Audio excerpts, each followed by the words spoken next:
기도하겠습니다. 존귀하시고 영광을 받으시기 합당하신 아버지 하나님 감사합니다. 오늘 저희들에게 거룩한 주일을 통해서 하나님께서만 허락해 주시고 하나님께서만 축복해 주시는 하늘의 신령한 것들을 우리의 심령이 이제는 온전히 받을 수 있도록 저희들의 마음과 눈과 귀를 열어주시어서 하나님의 거룩하신 뜻을 통하여 하나님의 놀라우신 은총을 축복으로 받고 사랑을 축복으로 받을 수 있는 거룩한 말씀을 생명으로 받을 수 있는 성도들이 다 되게 하여 주시옵소서.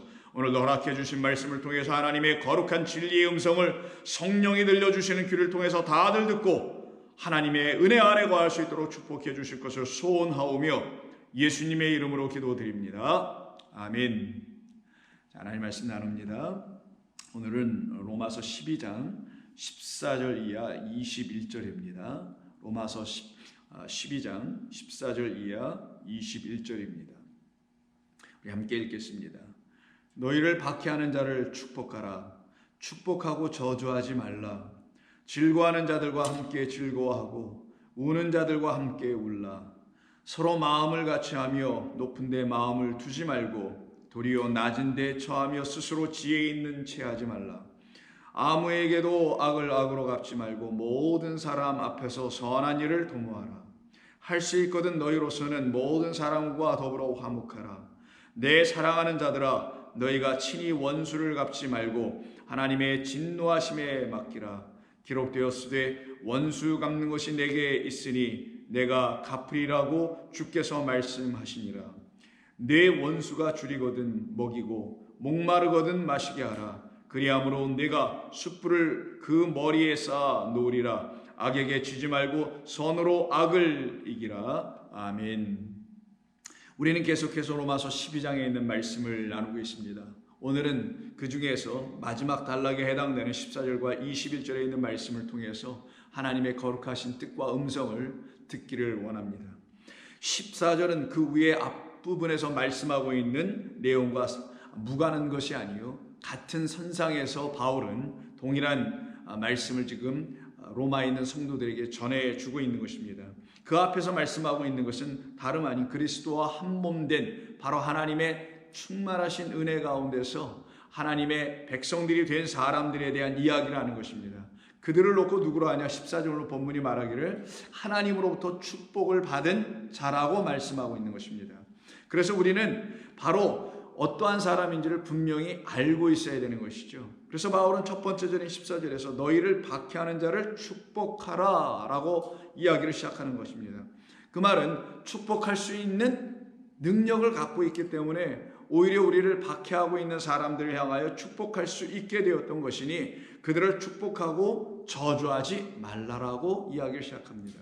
그러면 하나님의 백성들이 이렇게 축복을 할 수 있는 사람들이라는 것인데, 그럼 이런 사람들은 어떤 것을 체험하고 어떤 것을 알았고 어떤 것을 하나님께로부터 축복으로 받았기에 이렇게 누군가를 더군다나 자신을 박해하는 자들을 축복할 수 있는 사람들이 될 수 있는 것이었을까요? 여기서 지금 사용하고 있는 축복이라는 말이 도대체 어떤 의미였기에 바울이 이와 같은 말을 하고 있는 것일까요? 이 본문 14절의 말씀을 도와줄 수 있으며 깨닫게 할 수 있는 말씀이 하나 더 있는데, 그것은 바로 바울이 다른 교회인, 즉 예배소 지역에 흩어져 살고 있는 하나님의 백성들인 교회된 성도들에게 쓴 편지를 통해서 우리는 이 말씀의 뜻을 이야기할 수 있도록 도와줄 수 있는 도움의 말을 들을 수 있습니다. 예배소서 1장을 보시게 되면 3절 이하부터 바울은 다음과 같이 이야기합니다. 찬송하리로다 하나님 곧 우리 주 예수 그리스도의 아버지께서 그리스도 안에서 하늘에 속한 모든 신령한 복을 우리에게 주시되 곧 창세전에 그리스도 안에서 우리를 택하사 우리로 사랑 안에서 그 앞에 거룩하고 흠이 없게 하시려고 그 기쁘신 뜻대로 우리를 예정하사 예수 그리스도로 말미암아 자기의 아들들이 되게 하셨으니 이는 그가 사랑하시는 자 안에서 우리에게 거저 주시는 바 그 은혜의 영광을 찬송하게 하려 하는 것이라 라고 말씀하죠. 자, 이 말씀 속에서 성도들이 축복을 받은 사람들인데 그 축복에 대하여 3절은 뭐라고 얘기하냐면 그리스도 예수 안에서 하늘에 속한 모든 신령한 복을 아버지께서 우리에게 주셨다고 합니다. 그럼 우리가 받은 것은 하늘에 속한 신령한 것이라는 것이죠. 그 신뢰한 것은 그리스도 예수로 말미암아 예수 그리스도 안에서만 발견되는 것인데, 그것을 놓고 복이다라고 하는 거예요. 그것을 발견하여 그것이 우리에게 주시고자 하시는 하나님의 하늘에 속한 것들이라는 것을 알게 됐을 때 그것을 복이라고 하며, 그것을 본 사람, 그것을 가진 사람들을 복받은 사람들이라고 하며, 그들을 오늘 본문에서는 축복하다라는 단어로 사용한 겁니다. 그럼 오늘 본문에 축복하고 있는 사람들, 축복할 수 있는 사람들은 다름이 아닌 바로 하나님께서 하늘의 것을 통하여 우리라는 사람들을 하나님의 자녀로 삼아 내셨다라는, 하나님의 아들 되게 됐다는 사실 안에서 갖게 된 하나님의 놀라우신 축복이 무엇인지를 알게 된 사람들이거든요. 그러면 하나님의 아들이 되는 것이 결국은 축복이며, 그것이 그리스도 예수 안에 담아놓으신 하늘의 비밀이었으며, 그 비밀은 하늘에 속한 사람들에게 하나님이 허락해 주시는 것이었다라는 것을 이 에베소서에서 우리에게 알려주죠. 그런데 이 에베소 1장 3절을 보게 되면 찬송하리로다 라고 이야기하고 신령한 복을 우리에게 주신다라는 말로 이렇게 써 있습니다. 이때 찬송하리로다라는 말이 오늘 본문에서 사용하고 있는 같은 말인 축복하라라는 말과 사실 같은 단어예요. 여기서 지금 축복하라라고 오늘 본문 12장 14절에서 말씀하고 있는 단어가 율로게오라는 단어인데, 거기에 대한 형용사로서 율로게오라는 그 단어의 형용사가 바로 여기 본문에서 예배소에서는 찬송하리로다라고 사용한 것 뿐이고요. 그것에 대한 명사로서는 그 1장 3절에서 신령한 복이라는 단어에 사용된 겁니다. 그러면 율로게오, 율로게테스라는 형용사, 율로기아라는 명사, 결국은 다 율로게오라는 동사에서 파생돼 나온 거거든요. 그러면 복이라는 게 도대체 뭐며, 이 축복이라는 게 무엇인가? 이 축복을 받은 사람들은 하나님을 찬송하게 되어서 찬송이라는 단어로도 이렇게 바꿔서 의역하여 번역할 수 있는 것인데, 이 모든 것이 도대체 무엇 때문에 일어나는 것인가? 말 그대로 유와 로고스 때문에 그러는 거예요. 새로운 말씀, 좋은 말씀, 선한 말씀이었다라는 것이죠. 결국은 하나님께서 우리에게 주신 그 율법이 나의 영혼을 살려내기 위해서 주신 선한 말씀이요, 좋은 말씀이요. 그런데 이 말씀, 좋은 말씀, 선한 말씀이 내게 그리스도 예수 안에서 새롭게 들려야 된다는 거예요. 그래서 새로운 말씀이 되어야 된다는 거예요. 그게 유로게오입니다. 새로운, 좋은, 아주 하나님께서 내게 주시려고 하는 선한 것, 그것으로 그리스도 예수님으로 말미암아 다시 듣게 됐을 때 무엇을? 율법이라는 그 선한 말씀을 하나님이 나에게 주시려고 하는 참된 선한 말씀으로 그리스도 예수님으로 말미암아 다시 듣게 됐을 때 갖게 되는 것을, 그 말씀을 다시 들은 그것을 복이라고 하는 거예요. 그러니 복이라는 것은 하나님의 말씀을 그리스도 예수님으로 말미암아 다시 들은 걸 말하는 거고요. 다시 듣게 됐을 때 하늘의 신령한 그것, 하나님의 거룩한 그 좋은 말씀을 복이라고 또 한 거예요. 하늘에 속한 신령한 복이라고 한 그 말이.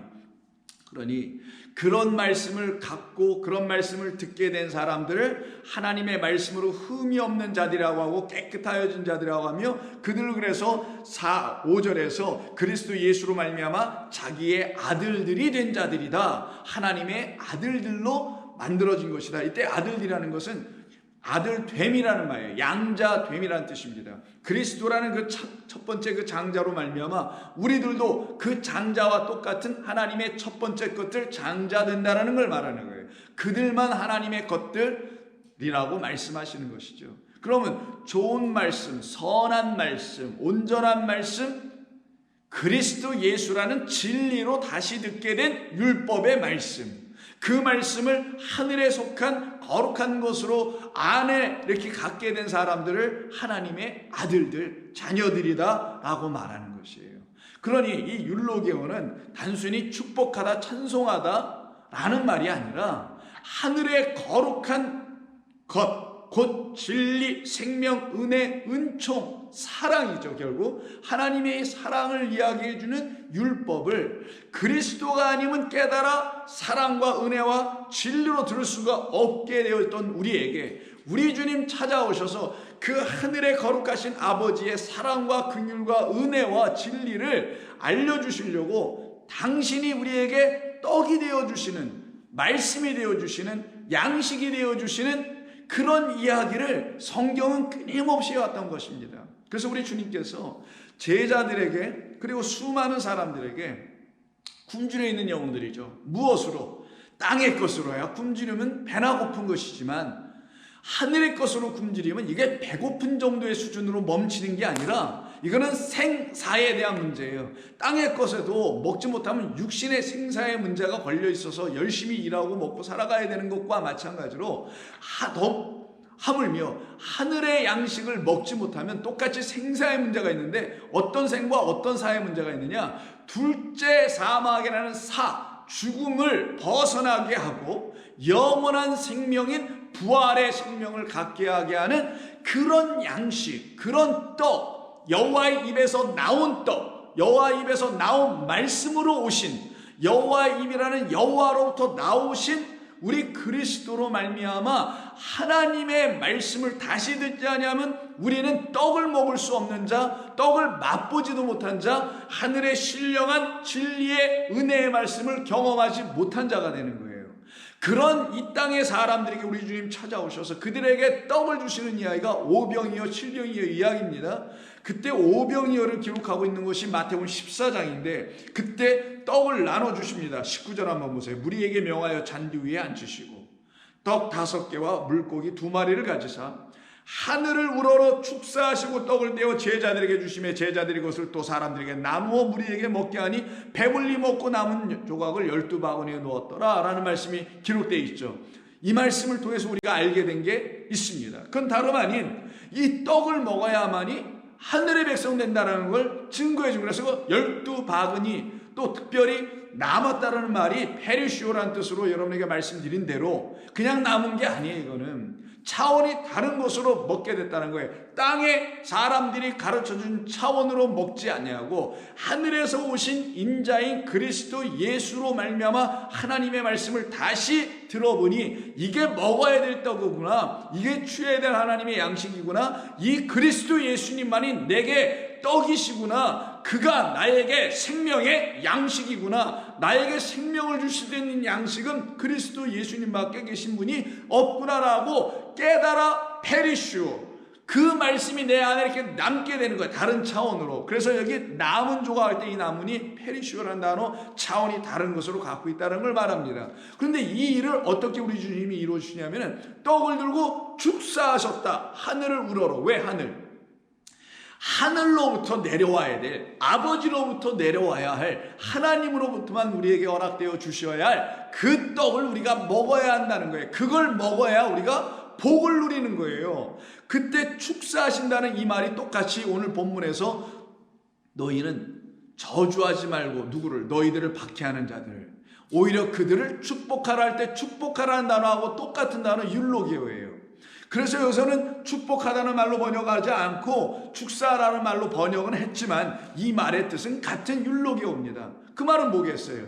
하나님께서 주신 율법이라는 이 떡을 하늘의 것으로 먹지 못하고 있는 그들에게 우리 주님 인자 하늘에서 오신 분 하나님의 아들이 이 떡이라는 하나님의 말씀 율법을 들고 하늘의 것으로 축복하셨다라는 거예요. 축복의 의미와 개념은 뭐 축복 이런 게 아니겠죠. 율로게오니까 말 그대로 새로운 말씀으로, 로고스로, 좋은 로고스로, 선한 말씀으로 진리를 담고 은혜를 담고 생명을 담은 그 말씀이야 이게 선한 것이잖아요. 그런 말씀으로 바꾸어 주셨다라는 거예요. 그게 바로 오병이어의 이야기인 것입니다. 그러면 저와 여러분들이 이 오병이어의 이야기를 통하여서 진리의 양식, 생명의 양식을 정말 받아 먹은 사람들이 되어 있다라면 여러분들이 축복을 받은 자라는 거예요. 그런 사람들이 하나님의 아들이 되어 있다라는 거예요. 바울은 12장 14절에서 지금 뭘 얘기하는 거냐면 당신들은 바로 그런 사람들 아닙니까? 우리 주님으로부터 하나님의 거룩한 양식을 지금 받아 먹어서 그 복, 생명, 은총을 입고 있는 사람, 결국은 하나님의 아들 되어 있는 사람들 아닙니까? 그런데 여러분들이 뭘 두려워하세요? 그러니 여러분들이 여러분들을 박해하는 자들을 놓고 나를 왜 박해라고 그들에게 뭐라고 얘기할 게 뭐 있습니까? 여러분들은 그런 모든 것들로부터 자유해져 있고 해방되어 있고 떠나나와 있지 않습니까? 그러니 그들을 저주하고 맞받아치고 부딪히고 갈등하고 반목할 게 아니라 오히려 그들을 향하여 축복해주는 사람들이 돼야 되지 않겠어요? 왜? 당신들이 그 떡을 정말 먹은 사람들이라면, 진리와 은혜를, 그리스도라는 생명을 먹은 사람들이라면, 그렇게 먹지 못해서 당신들을 저주하고 박해하고 어려움을 주고 핍박하는 그들에게 그 떡을 내주는 그런 축복, 말 그대로 떡을 들고 축사하는 이 그리스도는 하늘에서 오신 분이여라고 축사하여 그들에게 다시 진리의 말씀으로 가르쳐주고 알려주고 함께 섬겨주고 함께 동거동락해야 되는 게 맞지 않겠소? 라고 하는 게 지금 오늘 본문 12장 14절의 말씀인 겁니다. 그러니 축복하고 저주하지 말라라고 얘기하는 거예요. 그럼 이렇게 축복하지 않고 저주하지 않게 되는 사람들은 곧 주님을 따르는 제자들 아니겠습니까? 주님의 말씀, 생명의 떡을, 여호와 입에서 나오신 생명의 떡이신 그리스도를 그들 안으로 영접하여 진리의 음성을 날마다 그 그리스도의 영을 통하여, 성령을 통하여 듣고 있는 사람들 아니겠어요? 그러니 이들이 한번 그 떡을 먹으면 영원히 목마르지 아니하고 영원히 배고프지 않은 거예요. 더 이상 금식할 필요가 없게 되는 거예요. 금식이 딱 끝나고 양식을 먹는 자, 양식을 또 더군다나 나눠줄 수 있는 자, 그 곳간에서 새 것과 옛 것, 옛 것과 새 것을 자유자재로 꺼내어 줄 수 있는 그런 성도들이 되는 것이죠. 그래서 우리 주님께서 이 땅에 다시 오시는 것처럼 말씀하고 있는 마태복음 25장 31절에서 다음과 같이 말씀해 줍니다. 인자가 자기 영광으로 모든 천사와 함께 올 때에 자기 영광의 보좌에 앉으리니 모든 민족을 그 앞에 모으고 각각 구분하기를 목자가 양과 염소를 구분한 것 같이 하여 양은 오른편에 염소는 왼편에 두리라.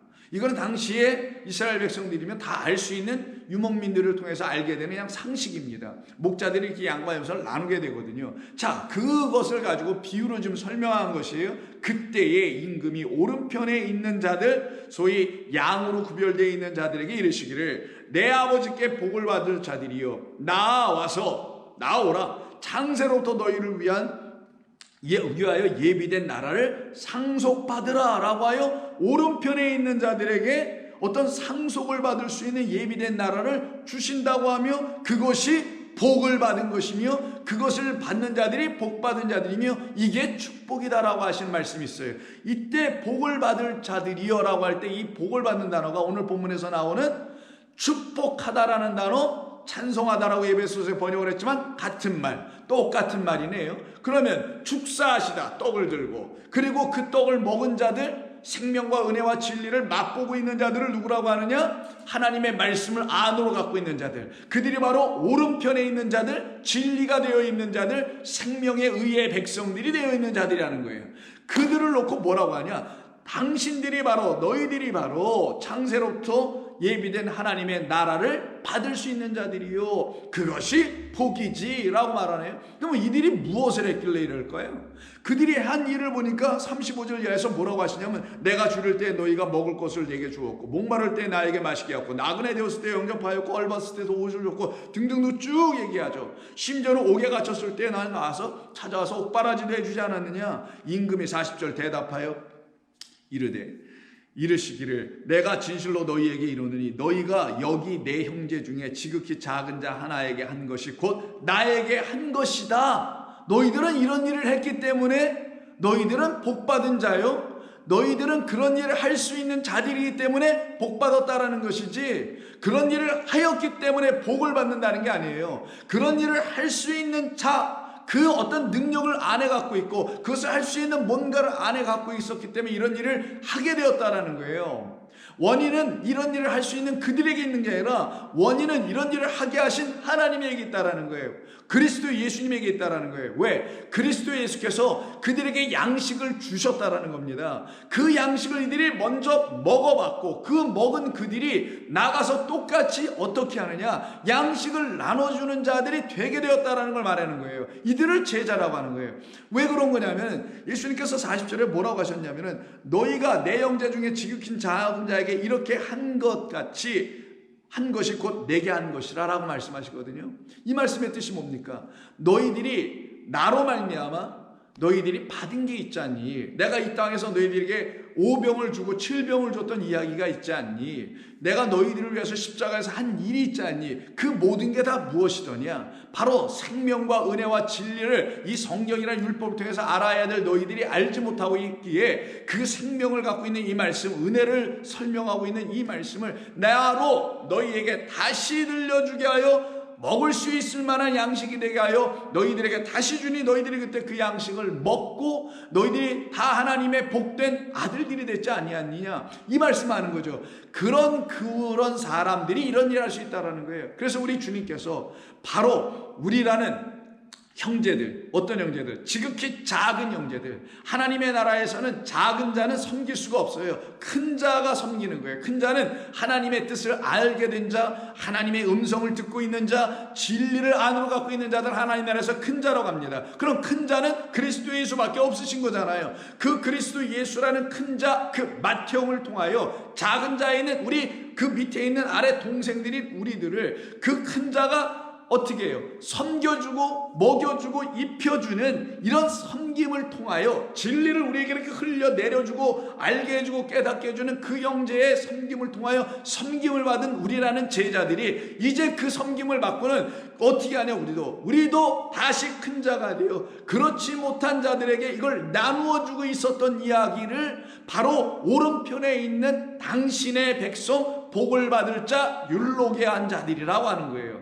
그러니 이들은 지금 어떤 사람들이냐? 온전한 주의 백성들을 말하는 거예요. 참된 거룩한 주의 백성들을 말하는 겁니다. 하나님의 말씀을 진리로 온전히 갖고 그 말씀을 가지고 저주하는 게 아니라 그 말씀을 가지고 축복할 수 있는 자들이 되는 거예요. 당신은 왜 이런 말씀을 못 갖고 있어? 당신은 왜 이런 진리를 못 알아듣고 있어? 라고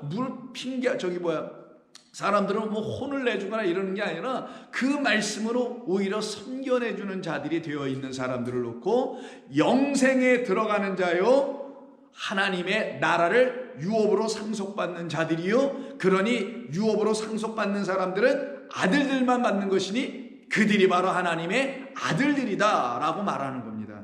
이와 같이 하나님의 아들 되어 있는 사람들만이 하늘의 신령한 양식을 먹은 자들이라고 말하는 것이며, 그들이 바로 또한 더 나아가서는 그리스도의 제자들이라고 하는 것이며, 이 제자들은 우리 주님의 말씀을 계속해서 날마다 듣는 사람들을 말하는 것이며, 그 들음을 통하여 깨달음을 갖게 되고 새로운 배움을 갖게 되고 새로운 교훈을 얻게 되어 그 말씀으로 더욱더 자신의 영혼을 풍성하게 만들어갈 수 있는 사람들이 되는 겁니다. 이들에게 원수는 있을까요, 없을까요? 있지요. 어떤 측면에서의 원수? 인간 관계에서 원수, 세상 사이에서의 원수, 나라와 나라 사이에서 빚어진 민족 간의 원수, 이런 원수는 그들에겐 더 이상 있지 아니하고 어떤 원수만 있냐? 하나님의 원수된 그 원수들은 있다라는 거예요. 이 하나님의 백성들에게는. 그런데 그 원수들을 우리가 갚는 게 아니라, 보복하고 갚는 게 아니라 하나님께서, 당신께서 그들에게 하나님의 진리를 들려주시도록 우리가 간청하고 기도함으로 말미암아 우리를 사용하셔서 그들에게 하나님의 말씀을 듣게 해주시든 하나님께서 직접 하시든 하는 것이지, 우리가 스스로 그들에게 원수를 가서 갚아내거나 하는 게 아닌 거예요. 1차적으로 이 세상 관계에서 원수는 우리가 더 이상 갚아야 될 것도 없어요. 그건 세상살에서 빚어지는 관계의 문제일 뿐인 것이지, 그걸 가지고 그리스도인이 이래야 되냐 저래야 되냐, 원수를 갚아야 되냐 말아야 되냐 할 건덕지도 없습니다. 우리에게 원수는 하나님의 원수된 자, 하나님의 거룩한 진리의 말씀이 되어 있지 않는 자, 하나님의 말씀을 들고도 여전히 그것을 하나님의 생명의 양식으로 취하지 못하고 있는 자들, 그런 사람들을 우리가 섬겨줘야 되는 것밖에는 달리 할 게 없는 거예요. 그래서 우리 주님께서 산상수훈을 제자들에게 가르쳐 주신 것입니다. 복음의 복음을 들려주신 것이에요. 율법을 다시 해석하여 알려주신 것이 산상수훈인데, 그때 마태복음 5장 44절에서 이렇게 말씀하시죠. 여러분이 잘 아시는 말씀 중에 하나입니다. 또 내 이웃을 사랑하고 내 원수를 미워하라 하였다라는 것을 너희가 율법을 통하여, 사람들을 통하여 들었으나 나는 너희에게 그렇게 말하지 않는다라는 거죠. 그러면 뭐라고 하시나? 나는 너희에게 이르노니 너의 원수를 사랑하라. 너희를 박해하는 자를 위하여 기도하라. 왜? 너희도 한때 하나님과 원수되어 있을 때 하나님이 너희를 사랑으로 건져내시지 않았느냐? 하나님께서 너희를 기도로 건져내지 아니하셨느냐? 기도가 뭐예요? 프로쇼코마이니까 우리를 향하신 프로스, 유코마이, 소원하심이라는 거예요. 당신께서 하나님께서 우리를 향하여 갖고 계신 소원이 다 이루어지지 않았느냐? 무엇으로? 사랑함으로, 십자가에서 당신의 아들을 내어주심으로 그를 통하여 우리를 향한 하나님의 사랑을 다 이루어내셔서 하나님과 원수와 반목과 갈등을 갖고 있고 화목이 되어 있지 않고 평강이 되어 있지 못하고 안식이 되어 있지 못했던 우리들의 영혼을 끝을 내시고 우리를 하나님의 사랑받은 은총받은 자녀들로 다 만들어 가시지 아니하였느냐? 그러니 어찌 우리에게 있다는 그 원수들, 하나님의 원수들인 그 원수들은 그 우리에게도 원수인데 그 하나님의 진리의 백성이 되어 있지 못하고 해서 그들을 가지고 함부로 사랑하지 않고 뭐 저주를 해달라고 하거나 박해라거나 이럴 수가 있는 것이냐? 아니다. 오히려 너희들은 너희를 박해하는 그들을 위해서 기도하라. 그들이 아직 하나님의 뜻을 알지 못하여 너희들이 갖고 있는 그 하나님의 뜻 알게 된 그것을 놓고 박해하고 있는 그들을 위해서 오히려 기도하라 라고 말씀하죠. 그럼 이 사람들은 도대체 어떻게 됐기에 이런 주님의 말씀을 듣고 이런 말씀에 순종하여 아멘 맞습니다. 우리가 어찌 그렇게 할 수 있겠습니까? 그러니 그렇게 할 수 있는 사람들이 아니죠. 우리에겐 더 이상 원수가 없습니다. 하나님의 원수인 그들을 위해서 우리가 기도하고 우리가 그들에게 진리를 선포하고 우리가 그들을 하나님의 사랑으로 사랑해야죠. 그럼 여러분 지난주에도 말씀을 나눠서 기억하시겠습니다. 사랑과 진리는 같은 것이죠. 사랑 안에서 진리를 말하라 라가 디도서 2장 14절에 있는 말씀했던 걸 기억하신다면 사랑 안에서 사랑으로만 진리는 알려지게 되는 거고 진리는 사랑을 깨달았을 때 비로소 선포될 수 있는 말이 진리인 것인 것이죠. 그러니 사랑한다는 말은 진리로 사랑하는 것이며 진리를 말해주는 것과 다를 바가 없는 것이며 그 진리를 생명의 떡 오병을 먹는 것인데 그리스도 예수로 축복된 말씀, 새로운 말씀으로 갖고 먹어야 그들이 바로 사랑을 경험하게 되며 하나님의 참사랑에 녹아지게 되며 감동되게 되며 그 감동하게 하는 그 말씀이 율로게오의 말씀, 진리를 담은 거룩한 말씀이 되니 그 말씀으로 그들은 박해하는 사람들을 능히 이길 수 있는 자가 되는 것이며 그 박해를 견뎌낼 수도 있게 되며 오히려 그것을 놓고 하나님께 영광을 돌릴 수 있는 삶으로 바뀌어지는 거예요. 도대체 이들이 누구이냐? 이들을 놓고 설명한 게 바로 그 위에 산상수 전체의 가르침 5장에 있는 가르침인데 그 중에서 바로 위에 부분에 있는 38절서부터 42절까지만 보면 금방 알 수가 있습니다. 이렇게 말씀하시네. 또 눈은 눈으로 이는 이로 갚으러 하였다는 것을 너희가 율법을 통해서 들었으나 그것이 그런 말이었겠느냐? 라고 하시는 것이죠. 근데 사람들은 전통과 유전과 장로들의 가르친 랍비들의 그 해석에만 근거하여 눈은 눈으로 하고 이는 이로 하라는 이 말을 그대로 해서 너에게 해를 줬으면 너도 똑같이 해를 줘. 이런 식으로만 너희들이 배우고 알게 되었지 않느냐? 아니다. 그런 것이 눈은 눈으로 하는 건 첫 번째 눈이 너에게 뭔가를 주었다면 또 다른 눈으로 그것을 다시 볼 수 있어야지. 그래서 첫 번째 것과 마지막 것, 나중 것에 대한 이야기라는 거란 말이에요. 그래서 이와 이 이렇게 계속 반복돼 나오는 거죠. 그러면서 하시는 말씀이 39절에서 그러나 나는 너희에게 다시 말하노니 악한 자를 대적하지 말라. 이때 악한 자가 뭘까요? 정말 인품이 악하고 성품이 악하고 그냥 악한 짓을 하고 하는 그런 사람들을 악하다고 말하는 걸까요? 아니면 성경에서 의인의 회중, 악인의 회중 이 둘로 나눴을 때 그 악한 자들이 누굴까요? 하나님의 뜻이 분별되지 않는 자들이에요. 하나님의 뜻이 무엇인지를 모르는 자들이에요. 그걸 악인의 회중이라고 말하는 겁니다. 거기에 들지 않는 사람들이 누구냐? 너희라고 하는 하나님의 백성 제자 아들들이에요. 이들은 악한 자를 대적하지 않게 돼요. 오히려 이렇게 하게 된다고 말씀하시네요. 누구든지 내 오른뺨을 치거든 왼뺨을 돌려대며 너를 고발하여 속옷을 가지고자 하는 자는 겉옷까지 가지게 하고 누구든지 너로 억지로 오리를 가게 하거든 그 사람과 심리를 동의하게 하라. 할 수 없는 것을 네가 꾹 참고 해줘야 해. 만약 너의 오른뺨을 치면 왼뺨까지 내줘가지고 마음대로 한번 치라고 해봐. 나는 끄떡없으니까 라고 하라는 말일까요? 누군가가 너에게 속옷을 달라 하면 속옷만이겠지 겉옷까지 다 홀라당 벗어줘라. 그럼 그 벗겨진 사람은 어떻게 하라는 거예요? 또 뭐 맨몸으로 다니라는 겁니까? 아니 어떻게 보면 그 말은 있는 대로 최선을 다해서 그에게 필요한 것을 채워주라 뭐 이렇게도 해석하기도 되겠죠. 또 나가서 오리를 누가 가고자 한다면 그 사람이 사실상 십리를 가기를 원했는데 미안해서 오리만 가자고 했을 것일 수 있으니 십리까지 동행해 주는 게 맞지 않겠어? 그가 원하는 것 이상을 당신이 그 마음을 읽어내서 더 많은 것을 해줘야 되는 게 마땅하지 않겠어? 이런 식으로 만약 이 본문을 해석을 하고 그렇게 이해했다라면 그 다음에 내 이웃을 사랑하고 내 원수를 미워했다는 것을 너희가 들었으나 나는 너희에게 다시 말하노니 라고 하는 다시 말하는 것은 하나도 깨닫지 못하는 백성들이 될 겁니다. 사람들이 될 거예요. 근데 여기서는 그런 말씀이 아니란 말이에요.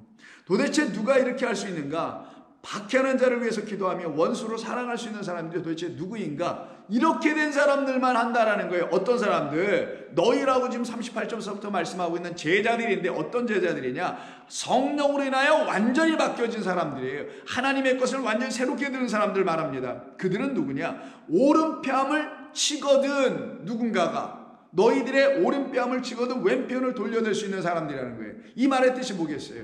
오른뺨을 친다라는 것은 무엇을 말하냐면은 너의 진리의 측면을 박해하고 있다라는 게 오른편이에요. 오른편. 오른쪽 얼굴. 여러분 얼굴을 보세요. 얼굴은 드러난 것이라고 했죠. 드러나는 것을 표현할 때 오른편 왼편을 통해 설명하시는 것은 오른편은 의롭다라는 거예요. 의로운 것. 하나님의 온전한 것을 말하는 것 아니겠냐고요. 그 진리의 측면, 의의 측면이 되어 있는 말씀을 내가 이제 갖고 있잖아. 근데 박해하는 자들은 너 왜 우리가 주는 그런 걸 안 갖고 있고 왜 오른쪽 너희들이 어떤 스승이라고 하는 예수로 말미암아 갖게 되어 그런 것을 너희들이 갖고 그게 진리라고 지금 얘기하는데 그건 진리가 아니야 하면서 그 오른쪽에 있는 그것 진리를 이렇게 쳐서 부수어 파괴시키고 멸망시키려고 하고 박해하고 핍박하고 있다라는 거예요. 그런 그들 그 오른편을 너희들이 갖고 있는 진리인 생명인 은혜인 생명의 떡을 부수어 없애버리려고 하고 있는 그 모습을 오른편을 치는 자들이라고 말씀하고 있는 겁니다. 그럼 그들에게 왼편을 대줘라는 말은 그들 열받게 하라는 말이 아니라 왼편 대주면 더 열받잖아요. 그런 말이 아니라 그들이 갖고 있는 것은 왼편밖에 없다는 것을 알려줘라가 왼편 뺨을 대어주라는 거예요. 당신들이 쳐서 부수어야 될 것은 왼쪽 것이다라는 걸 알려주라는 거예요. 오른편에 있는 그 양들이 아닌 당신은 지금 왼편에 있는 염소들, 영벌에 들어갈 수밖에 없는 어떤 말들을 갖고 있는 자들이라는 거예요. 그래서 당신들이 쳐서 부수어 없애 멸망시켜야 될 것은 왼편에 있는 것이라는 걸 가르쳐주라는 거예요. 근데 그렇지 못하고 이걸 뭐 오른편 왼편을 갖다가 다르게 해석을 하면은 이건 큰일 날 말씀이 되는 거예요. 자, 이해하셨다면 다음 한번 들어보세요. 또 말씀하시길 누가 너를 고발하여 속옷을 가지고 자는 자에게 세상에 고발해서 속옷을 달라고 하는 세상 사람이 어디 있습니까? 또 오른편을 때렸을 때 왼편을 대는 사람이 또 세상에 어디 있어요? 그러니까 이거는 이 땅의 이야기가 아니잖아요. 이건 진리를 가르치시는 말이죠. 속옷을 달라고 고발하는 사람 여러분 봤어요? 세상에? 없죠. 정신 나가지 않는 일은 이상은 이런 일을 하는 사람이 없습니다. 자, 그러면은 속옷을 달라고 한다는 속옷과 겉옷에 이 문제가 생기네요. 겉옷은 뭐고 속옷은 뭐냐고. 속옷은 뭘 의미하고 겉옷은 어떤 걸 이야기하려고 하는 거냐고요. 속옷은 안에 있는 걸 말하는 거잖아요. 안에 입은 거, 보이지 않는 거잖아요. 보이는 것은 유한하고 보이지 않는 것은 영원하다는 것을 여러분이 아시다면은 보이지 않는 그것이 우리에게 있어야 우리가 영원한 자가 되는 거란 말이에요. 보이지 않는 그것을 뭐라 하냐? 레마, 진리, 생명의 말씀, 하나님의 영의 말씀이라고 하는 거예요. 그 말씀은 보이는 이 율법, 문자로 기록된 창조되어 있는 피조된 모든 첫째 하늘과 첫째 땅을 가지고 보이지 않는 하나님, 보이지 않는 진리의 말씀을 알게 되어 어떻게 우리가 스스로 어떻게 알았나요? 그리스도께서 축사하여 우리에게 다시 당신을 축복의 말씀과 양식으로 내어주시는 놀라운 종의 역사가 있었기 때문에 그런 거 아니냐고요. 그 일을 경험하여 그것을 갖게 된 사람들을 속옷을 가진 자라고 하는 거예요. 그런데 유대교 안에 있는 세상 안에 있는 사람들이 자기들도 진리를 아니 자기들도 뭐 은혜가 있냐 해서 자기들 스스로 나름대로 그 옷을 갖고 있는데 그 속옷 진리라는 걸 갖고 있는데 그것을 안 갖고 엉뚱하게 자기들과 반대되는 다른 진리 다른 속옷을 갖고 있는 어떤 형제자매인 그리스도인들에게 와서 당신들이 갖고 있는 그 진리라는 속옷은 거짓이니 주어 그걸 스스로 가져갈 수가 없으니 법에다가 고소 얻다가 율법에다 고발해가지고는 그 옷을 빼앗아 가려고 하더라는 거예요. 취하려고 하더라는 거예요.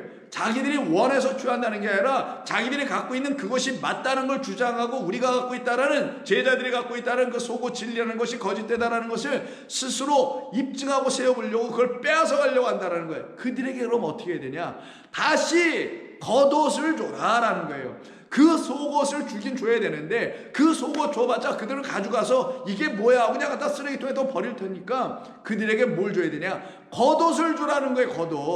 겉옷까지 주라는, 이 겉옷을 주라는 것은 율법이에요. 겉옷은 그걸 다시 줘라. 근데 이 겉옷은 율법을 해석해 주시기 위해서, 가르쳐 주시기 위해서, 뜻으로 다시 전해 주시기 위해서 이 땅에 오신 그리스도 예수가 그 겉옷이란 말이에요. 그를 통하지 않고 그 속에 있는 속옷이 드러나지 않아요. 겉옷인 그리스도 예수께서 율법이 되어서 당신 스스로가 율법을 깨어버리시고 십자가에서 깨어버리시고 그 안에 있는 참된 진리의 말씀을, 속옷을 우리에게 주셔야만 된단 말이에요. 그러니 그들에게 어떻게 하라는 거예요? 그리스도라는 겉옷을 주어라라는 거예요. 율법 또 주라는 게 아니라 그리스도라는 겉옷을 주어서 그리스도라는 겉옷으로 말미암아 율법이라는 겉옷이 깨어져 나가게, 벗겨져 나가게 하라. 그러면 뭐가 드러날? 그 안에 속옷이 드러나지. 참된 진리의 속옷이 있지. 그것으로 그들에게 입히고 그리고 그리스도의 겉옷을 입혀주어라. 이 말씀을 하는 거란 말이에요. 세 번째는 뭡니까? 누가 너에게 오리를 가고자 한다면 십리를 가게 하라.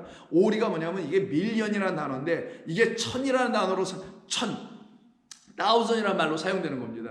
누가 너희에게 오리를 가고자 한다면 그 오리가 전부가 아니고 십리를 가게 하라는 말은 오리의 더블이잖아요. 두 배잖아요. 그 첫 번째 천 하나님의 말씀 하나, 율법만 갖고 있는 그들에게, 이것으로 만족하려고 하는 그들에게, 율법을 지키고 행위로 완성하려고 하는 그들에게 아니에요. 여러분, 그 오의 짝 오가 또 있어요. 5달란트 주시면 5달란트 내놔서 어떻게 해요? 십리, 10달란트가 딱 돼야 된단 말이에요. 그렇게 너희들이 갖고 있는 안에 있는 나라는 양식이 있자니 그 양식을 가지고 그 또 다른 천의 천, 율법의 복음, 천의 천을 딱 짝으로 그들에게 다시 넘겨줘라. 그때 그들은 오리에서 멈추지 않고 오리를 왔던 그들이 이제는 그리스도 예수로 말미암아 또 다른 오리를 가게 되지. 복음으로 또 다른 복음을 또 오라고 하는 거고 율법도 오라고 하는 거예요. 이 복음 오리로 또 다른 오리로 이 율법 오리를 완성시켜라는 거예요. 우리 주님 예수 그리스도로 말미암아 듣게 된 진리의 말씀, 나는 너희에게 다시 말하노니 나의 너에게는 다시 말하노니 계속 산상수훈에 그러시잖아요. 그 다시 듣게 된 율로기아 새로운 말씀을 가지고 이제 그렇게 듣지 못한 자들에게 그것을 다시 주어라. 이게 십리를 가라는 말로 지금 설명한 거예요.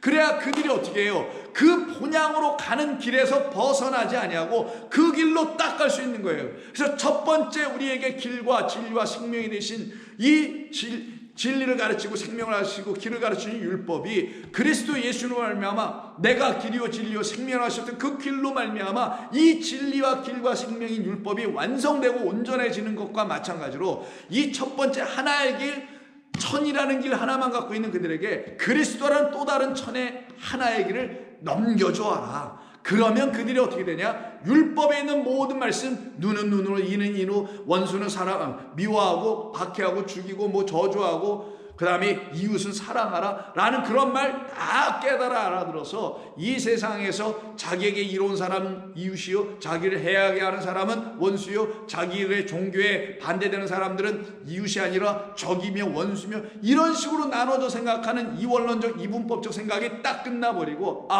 하나님께서 이 모든 것을 하나로 지어놓으시고서는 이 하나가 되지 못하면 이게 둘로 나눠져 보일 수밖에 없구나. 그렇게 행하게 되는 이 모든 것이 종결 끝나게 해주셔서 우리로 하여금 이젠 하나를 바라보고 그 하나가 되어 하나님 안에서 진리만을 갖고 생명만을 갖고 살아가게 하시는 이런 뜻을 담으신 거구나 하고 알게 되는 거예요.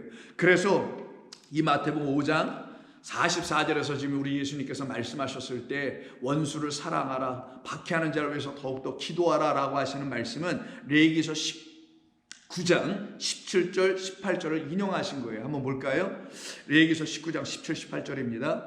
너는 내 형제를 마음으로 미워하지 말며 내 이웃을 반드시 견책하라.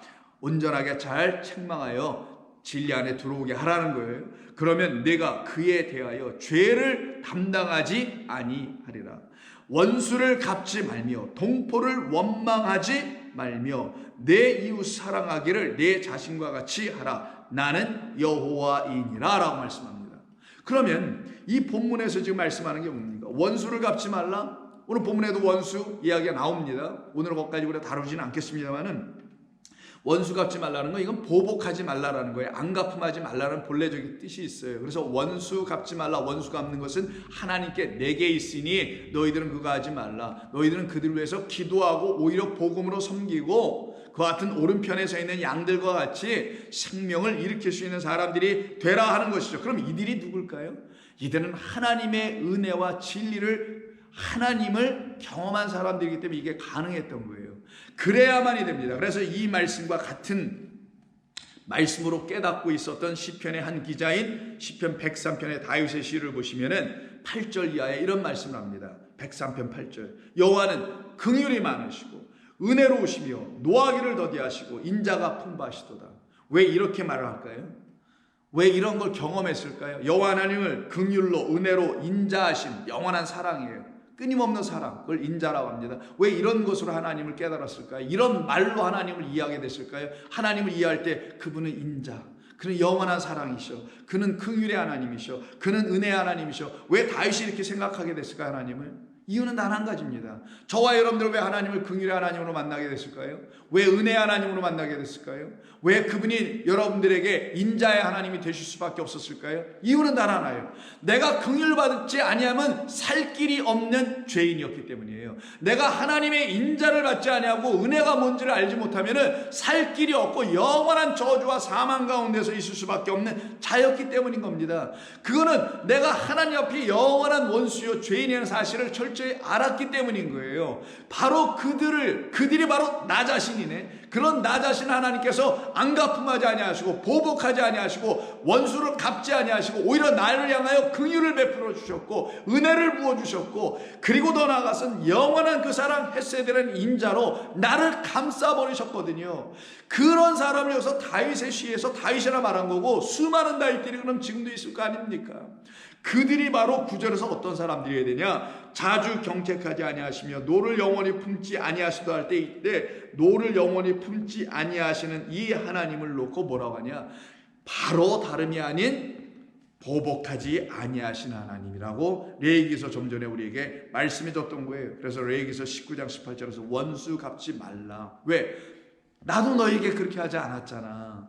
내가 너희를 구속하기 위해서, 너희를 속량하기 위해서 내가 어떤 일을 해왔는지 너희가 이제 좀 알지 않느냐? 그럼 그 사랑에 너희가 이제는 은혜로 그 말씀으로 너희가 감동돼요. 내 사랑 안에 와는 자들 된 거 아니야? 너희는 그러면 안 되지.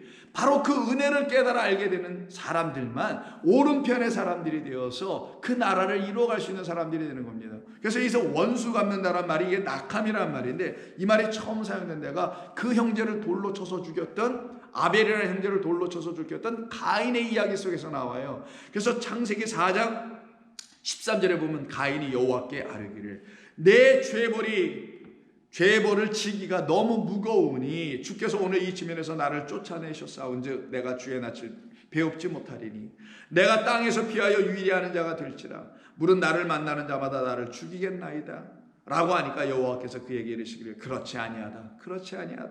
가인을 나 같은 죄인을 죽이는 자는 벌을 7배나 받으리라 라고 할 때 벌을 7배나 받는다 라고 하는 요 받는다라는 요 말이 7배로 보복한다, 원수 갚는다라는 의미인데 그런 일 있지 않도록 내가 해줄게 라는 거예요. 가인에게 표를 주사 그를 만나는 모든 사람에게 죽임을 면하게 하시니라. 가인이 하나님으로부터 표를 받습니다. 그 표를 받음으로 말미암아 그 표를 받게 됐다는 이유로 가인도 그 죽음에서 벗어날 뿐만 아니라 그 표로 만나는 모든 사람들 또한 그 죽음에서 벗어나게 하는 사람들이 되게 되며 그 사람들에게는 가인에게 주셨던 그 표가 역사되어 그들도 7배나 갚아지는 원수를 스스로 갚아버린 자가 아니라 그 원수된 자기 자신을 그 7배로 말미암아 오히려 더 은혜를 받는 자들이 되게 된다는 것을 말씀합니다. 같은 장 4장 25절에서 23절에서 라멕의 아내들에게 말하기를 내가 소년을 죽였다고 하죠. 그러면서 그가 뭐라고 24절에서 하냐면 가인을 위하여는 벌이 7배일진데 이때 낙함입니다. 보복을 7배로 받을 수밖에 없지만 라멕을 위해서는 벌이 70배나 받아야 한다. 그래서 7과 70에 대한 이야기가 이렇게 나옵니다. 근데 하나님께서 그렇게 하셨나요? 70배로 그를? 아니죠. 다 용서해 주셨죠. 그러면 7로 안갚음을 받고 7로 보복을 받아야 될, 저주를 받아야 될, 축복이 아닌 저주를 받아야 될 가인이나 70으로 저주를 받고 원수의 안갚음을 받아야 될 라멕과 같은 사람들을 하나님께서 어떻게 용서하시고 어떻게 속량하시고 어떻게 구원하신 것이냐? 바로 그 7에 대한 또 다른 7로 첫째 번째 창조인 보이는 것들만 갖고 살다가 죽을 수밖에 없는 우리들에게 보이지 않는 새로운 하늘과 새 땅으로 오시는 또 다른 7로 우리에게 찾아오셔서 우리를 하나님의 것으로 바꾸어내시는 그 표로 이 땅에 오신 그리스도 예수로 말미암아 그들은 다시 다 살아나게 된다는 약속을 해준 거예요. 그래서 원수는 너희들이 갚는 게 아니라 내가 갚는 거예요. 어떻게? 그 7을 갖고 있는 자들에게 내가 7을 다시 주어서 새로운 율로게오로 다시 주어서 새로운 말씀 7로 다시 주고 새로운 말씀 70으로 다시 주어서 그들을 살려내겠다라는 거예요. 그래서 마태복음 18장을 보시게 되면은 베드로가 예수님께 죄인들을 내가 어떻게 얼마나 용서해야 되죠? 라고 이야기하는 게 있죠. 바로 어떤 죄인? 가인과 같은 라멕과 같은, 그리고 이렇게 질문하고 있는 베드로 그 자신이 죄인인데 그 죄인들을 하나님은 어떻게 용서하시는 것인지요? 라고 하는 성경의 가르침을 이 베드로와 우리에게 가르쳐 주시려고 베드로의 입을 열어서 마치 자기가 누구를 얼마만큼 용서해 줄 것이라는 이 너스레를 떠는 그런 베드로의 마음을 사용하여 하나님께서 그 베드로도 용서가 어떻게, 하나님께서 용서를 어떻게 해주신 것인지와 우리를 또 하나님께서 어떻게 용서해 주시는지에 대한 말씀을 전해 주시는 이야기가 마태복음 18장 21절에 있어요. 그때의 베드로가 나와서 이르되 주여 형제가 내게 죄를 범하면 하마르따노에, 하마르티아의 명사에서 동사인 하마르따노, 나에게 죄를 범하면 몇 번이나 용서하여 주리이까? 7번까지 하면 됩니까? 그건 누구예요? 가인에 대한 이야기인 것이죠. 그때 예수님 뭐라고 하십니까? 너는 그것만 하나만 하냐? 라멕도 있잖아 라고 하시면서 예수께서 이르시되 내게 이르노니 7번뿐만 아니라 70번씩 7번까지라도 할지니라. 70번씩 7번, 이건 숫자 곱하기 하라는 얘기가 아니죠. 490을 만들어내는 얘기가 아니죠. 490번까지 너희 용서하란 말이 절대로 아니겠죠. 그럼 뭐겠어요?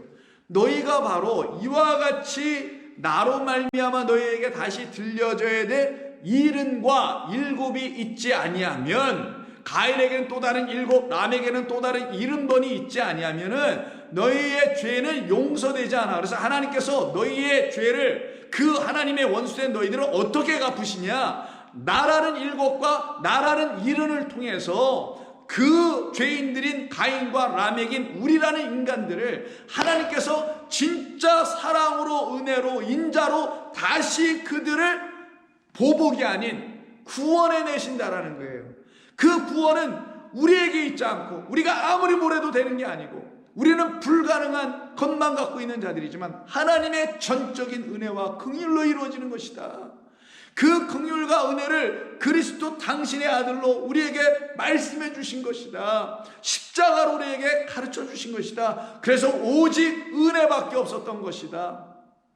그런데 그 은혜가 어떻게 우리에게 역사되는지를 깨달아 알게 하시는 그리스도의 말씀을 안 들으면, 율법을 안 듣고만 있으면 율법이나 지키고 말지만 그리스도로 다시 듣게 되면 그때는 은혜가 무엇인지를 알게 되지. 그래서 그걸 알지 못하고 있는 율법의 자리에서 여전히 신음하고 있는 베드로에게, 그리고 베드로와 같은 모든 우리들에게 비유로 천국은 그 종들과 결산하려 하던 어떤 임금과 같으니 결산할 때 10,000달란트 가진 자를 데리고 오게 하셔서 그의 빚을 다 탕감해버리죠. 용서해버리죠. 바로 하나님의 은혜와 긍휼로만 용서받고 그 긍휼로 이 땅에 오시고 은혜로 이 땅에 오시고 인자라는 이름으로 이 땅에 오신 그리스도라는 7, 또 다른 7, 그리스도라는 또 다른 70으로 완전한 하나님의 말씀이라는 거예요.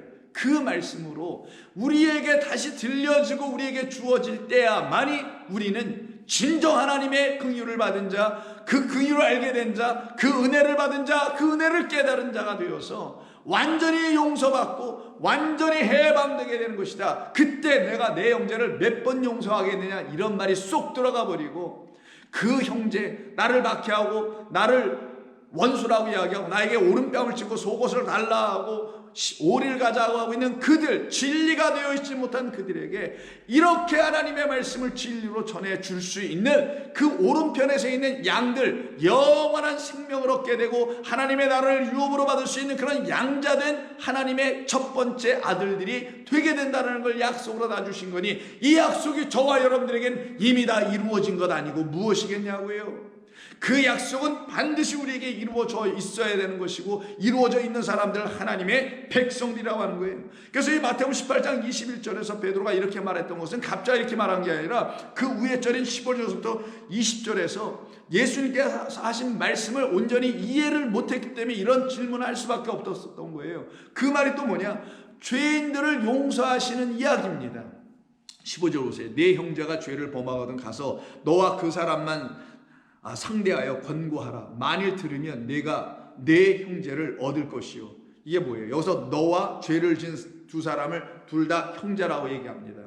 그러면 죄를 짓지 아니하고 죄가 무엇인지를 해결받은 너라는 사람이 있고, 그것이 아직 해결되지 않은 형제라는 사람들이 있다는 거죠. 우리 형제들이. 그는 이 우리의 틀에서 이야기 전에 죄가 무엇인지를 다 이미 알고 있으며 죄의 문제가 다 끝나고 죄가 없으신 그리스도라는 우리의 형제와 그게 무엇인지 몰라서 여전히 죄악 가운데 있는 우리와의 관계에서 그리스도 예수께서 우리에게 단독으로 독단하여 찾아오셔서 홀로 그 사람만 상대하라잖아요. 그가 우리에게 각각 개별적으로 상대하셔서 우리에게 진리를 가르쳐 주심으로 말미암아 듣고 그것이 무엇인지를 알아 얻게 되어진 그리스도의 것으로 하나님 것으로 다시 얻어지게 된 역사가 일어난 사람들을 놓고 너라고 지금 25절에서 말하는 거예요.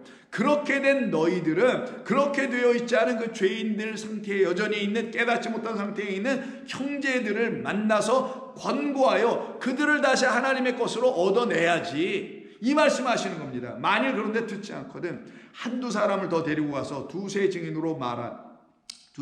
입으로 말마다 확증하게 하라. 이때 말마다가 레마예요. 그러니까 더 분명해지죠. 두세 증인이라는 건 둘 혹은 셋이 되어 있는 그 증인들이에요. 둘은 하나님과 그리스도의 하나됨, 셋은 하나님과 그리스도와 우리가 하나됨이에요. 완전히 하나됨을 말하는 거예요. 그렇게 완전히 하나된 성도들이 찾아가서 그들의 입에서 나오는 하나님의 진리의 떡, 생명의 양식으로 레마로 그들에게 말하여 확증, 돕기마저 하게 하여 그들이 지금 페이라죠. 시험당하고 또 깨닫지 못하고 율법에서 계속 시험이나 나오고 있는 그것을 끝을 내게 하여 돕기마저 분별하게 되고 확증하게 되고 온전한 믿음을 갖게 하는 차원으로 들어가게 해주라는 거예요. 만일 그들의 말도 듣지 않게 되면, 이렇게 보내줬는데도 그들이 그 죄악 가운데 여전히 있는 그들이 듣지 않게 되면 이때 참 죄를 좀 이해해야 되겠네. 하마르티하니까 진리에서 벗어났다는 거죠. 관역을 맞추지 못하고 화살이 자꾸만 엉뚱한 데 맞아서 맞추는 거, 빗나가는 거, 그걸 죄라고 했으니 그 죄를 짓고 있는, 즉 그 말을 잘 못 듣고 있고 안 들으려고 하고 있는 그런 자들을 향해서 얘기하는 거예요. 만일 그 증인들의 말까지도 그 빗나가고 있는 하나님의 말씀을 듣지 않으려고 하고 있는 사람들에게 가서 말할 때 그들이 그 말도 듣지 않거든 교회의 말하고 교회의 말도 듣지 않거든 이방인과 세리와 같이 여기라. 그냥 내버려 둬라. 하나님께서 알아서 하실 것이다라는 거예요. 진실로 너희에게 이르노니 무엇이든지 너희가 땅에서 매면 하늘에서도 매일 것이요. 땅 아래 세상에서 하나님께서 주신 것들이 있는데 그거를 가지고 하늘의 것이 무엇인지를 깨달아 알아야 땅에서 매어지지 않고 하늘에 있는 것이 풀려지게 되는데, 그렇지 못하면은 아무것도 안 된다는 것이죠. 그래서 너희가 땅에서 매면 하늘에서도 매일 것이요 무엇이든지 땅에서 풀면 하늘에서도 풀려지리라. 진리의 예수님, 이 땅에 오신 그리스도 예수가 이 땅에서 우리에게 진짜 땅이 되는 거예요. 그럼 그분은 이 땅에서 우리에게 어떤 역할을 하시냐? 우리를 땅에서 풀어내시는 자들이 되어 하늘이 풀려져 문이 열려 우리들에게 하늘의 것이 신령한 것들이 쏟아져 내려오게 하시는 일을 감당하시게 되는 것입니다. 그걸 얘기하시는 거예요 지금. 그들을 위하여 아버지께서 다 이루시리라. 두세 사람이 내 이름으로 모인 곳에는 나도 그들 중에 있느니라. 이것을 너희들이 해야만 죄인을 용서할 수 있는 자들이 되는 거야. 이때 죄인이 여러분들에게 죄를 짓거나 하나님께 무슨 악한 죄를 짓거나 이 정도의 죄를 죄라고 하는 게 아니죠. 하나님이 주신 생명의 말씀에서 벗어나, 이 말씀이 당신이란 진리를 주려고 하는 말씀인 것을 몰라. 그래서 이 관역을, 하나님이라는 관역, 하나님이라는 진리를 맞춰내질 못하고 사람들의 계명만 맞춰내고 앉아있어요. 그런 사람들을 죄인이라고 하는 거예요. 성경은 그 죄인들을 어떻게 용서할 것이냐, 어떻게 그들을 하나님의 것으로 다시 돌아오게 할 것이냐. 7번 하면 됩니까? 유대인들이 말했던 것처럼 7번만 용서해, 나머지는 안 되면 그냥 원수로 여겨, 그냥 버려버려, 이렇게 할 것입니까? 라고 지금 베드로가 묻게 된 거죠. 아니야, 나로 해야 되는 거야. 진리로 해야 하는 거예요. 생명의 말씀으로 그들을 다시 세워야 하는 거야 라고 지금 다시 가르쳐 주신 것이죠. 이들이 바로 누구냐? 오늘 본문에서 축복받은 자라는 거예요. 하나님의 복 안에 거한 자들이요, 이들이 하나님의 아들들이라는 거예요. 그들을 방해할 수 있는 게 이제는 없어요. 그래서 오늘 본문 14절에서 너희를 박해하는 자 더 이상 너희를 박해하겠지, 계속 오른밤 치고 뭐 하겠지. 그러나 그건 박해가 되지 않지. 너희들에게는 오히려 그것이 너희가 진리 안에 있다는 걸 확인시켜주는 역할을 하겠지. 그러니 그들을 위해서 너희가 오히려 진리를 주어 축복하라. 비진리 가운데, 저주 가운데 빠져있는 그들을 위해서 기도하라. 저주하지 말고. 저주는 뭐예요? 계속 비진리를 주는 거고, 축복은 뭐예요? 계속 진리를 흘려주는 거예요. 그래서 축복과 저주는 완전히 다른 거예요. 축복은 하나님의 은혜의 진리의 역사의 말씀을 듣고는 그걸 계속 전해주는 자, 그를 축복 받은 자요, 축복을 할 수 있는 자라고 하는 거죠. 그런 삶을 살아내라는 거예요. 오직 그들에게 하나님께서 맡겨주신 그 일만 최선을 다해서 하는 사람들의 삶을 지금 바울은 14절부터 20절까지 쭉 말씀하며, 그렇게 하는 사람들이 21절에서 뭐라고 하냐? 악에게 지지 않는 자요, 선으로 악을 이기는 자라는 거예요. 이때 선과 악이 나오네요. 이원론적인 이 세상에 말하는 선악, 그걸 얘기하는 것이 아니라 선, 참되고 좋은 진리의 말씀, 율로게오예요. 말 그대로 그것으로 악, 뭐예요? 여전히 그 말씀을 갖고 있지 못한 자들을 이길 수 있게 되며 그 선한 말씀으로 악을 능히 통제할 수 있게 되는 것이지, 이들이 바로 로마에 있는 참된 성도들이어야 하는 것이고, 지금 이 교회에 있는 우리들이라는 성도들이어야 하는 것입니다. 그들이 그렇게 되어 있을 때 그들을 놓고 복을 받은 자들이여 라고 하는 것이며, 하나님의 축복 안에 있는 자들이라고 하는 것입니다. 여러분들입니다. 그래서 여러분들은 누구를 저주하는 자도 아니며, 여러분들 또한 더 이상 저주받은 자도 되지 않는 거며, 여러분들은 완전히 하나님의 생명의 은혜의 말씀 안에서 눈물과 감사의, 그리고 희락 가운데서 감동되며 날마다 그 복된 삶을 살아가는 자들이 되는 것입니다. 기도하겠습니다. 하나님 고맙습니다. 오늘도 주께서 주신 거룩한 말씀을 통하여 우리 모두가 주의 은혜 가운데 거할 수 있도록 이끌어 주셨사오니 감사합니다. 우리는 이제 저주에서 축복으로 넘어가며 축복을 받은 자기의 그 축복을 나눌 수 있는 자들이 되었습니다.